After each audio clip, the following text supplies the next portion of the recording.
الحمدللہ، اسلامی شریعت میں انگور کے لیے کرم کا لفظ استعمال کرنے سے منع فرمایا گیا ہے۔ اس سلسلے میں ابو ہریرہ رضی اللہ عنہ کی حدیث ہے، کہتے ہیں کہ اللہ کے نبی صلی اللہ علیہ وسلم نے ارشاد فرمایا، لا تسموا العنب الکرم فإن الکرم المسلم۔ یہ متفق علیہ حدیث ہے، اور امام مسلم کے یہاں ایک لفظ اس طرح ہے، فإنما الکرم قلب المؤمن، کہ انگور کو کرم نہ کہا کرو۔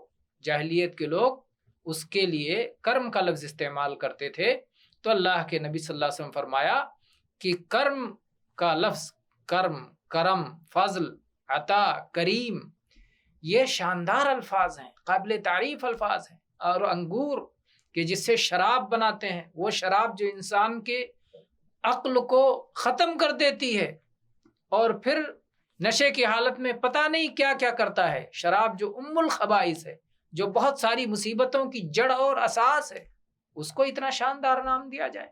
تو اللہ کے نبی صلی اللہ علیہ وسلم فرمایا کہ کرم نام کا مستحق تو مسلمان ہے، مسلمان کا دل ہے، کرم انگور کو نہ کہا جائے۔ اس سے بھی معلوم ہوتا ہے کہ ہمیں الفاظ کے استعمال میں بہت ہی چوکنا اور محتاط ہونا چاہیے، کون کس لفظ کا مستحق ہے اور کون کس لفظ کا مستحق نہیں ہے، یہ دیکھ کر کے ہی ہمیں الفاظ کا استعمال کرنا چاہیے۔ ہماری شریعت اس قدر بلند سلیقہ اور بلند ادب سکھلاتی ہے اور اس طرح کی اعلیٰ ترین تعلیم دیتی ہے۔ واللہ اعلم والحمد للہ رب العالمین۔